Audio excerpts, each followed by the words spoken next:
श्रीलंका संकट के बीच श्रीलंकाई सुप्रीम कोर्ट का अंतरिम आदेश आ चुका है।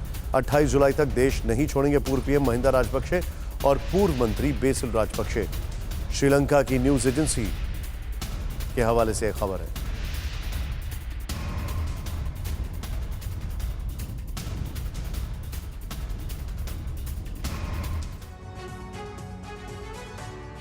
और वहीं अंतरिम राष्ट्रपति बनते ही रानिल विक्रमसिंघे ने दो बड़े फैसले लिए हैं श्रीलंका में। अब राष्ट्रपति को महामहिम नहीं कहा जाएगा। श्रीलंका में अब राष्ट्रपति के लिए अलग ध्वज भी नहीं होगा। ये दो बड़े फैसले जैसे अंतरिम राष्ट्रपति बनाया गया है, इसके बाद रानिल विक्रमसिंघे की तरफ से लिए गए।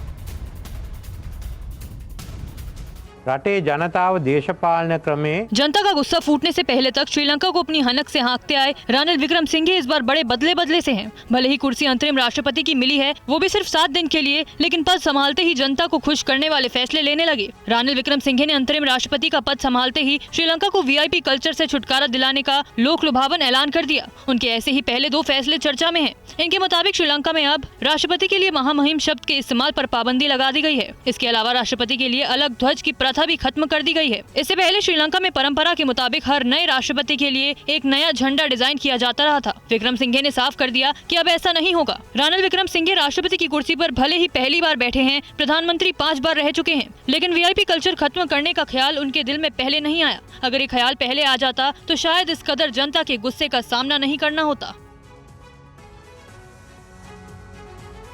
और श्रीलंका के राष्ट्रपति भवन में हुई तोड़फोड़ की जांच शुरू हो गई है। यहां रखे कीमती सामान को काफी नुकसान हुआ है। टीवी9 भारतवर्ष संवाददाता अभिषेक उपाध्याय ने मौके पर जाकर इसका जायजा लिया। उनकी वहां से रिपोर्ट देखी।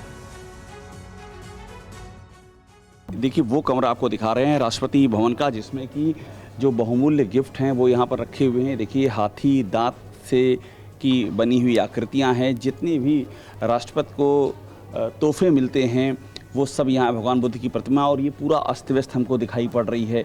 ये भी जांच पड़ताल के दायरे में, क्योंकि बहुत ही बहुमूल्य ये सौगातें हैं और प्रदर्शनकारी यहाँ भी आ गए थे। यहाँ भी तोड़फोड़ की गई है, इसलिए सबसे महत्वपूर्ण यही जगह है, जांच के दायरे में है। और एक महत्वपूर्ण बात ये भी है कि सीन ऑफ क्राइम की जांच करने पहुंची पुलिस इसका पूरा ब्यौरा मेंटेन कर रही है। जो इन्वेंट्री होती है, यानी कि पहले क्या क्या था और क्या इसमें से नहीं है सुरक्षित है, इन सब की जांच पड़ताल की जा रही है। कितना नुकसान पहुंचा है। भगवान बुद्ध की प्रतिमा आपको दिखाई पड़ रही है वहाँ पर। ये सारी जो बहुमूल्य सौगातें हैं, श्रीलंका की सांस्कृतिक विरासत की प्रतीक हैं, इन सबको यहाँ पर अब फिर से एक बार पूरा क्रमबद्ध तरीके से जांचा परखा जा रहा है कि इसमें कितना नुकसान हुआ है।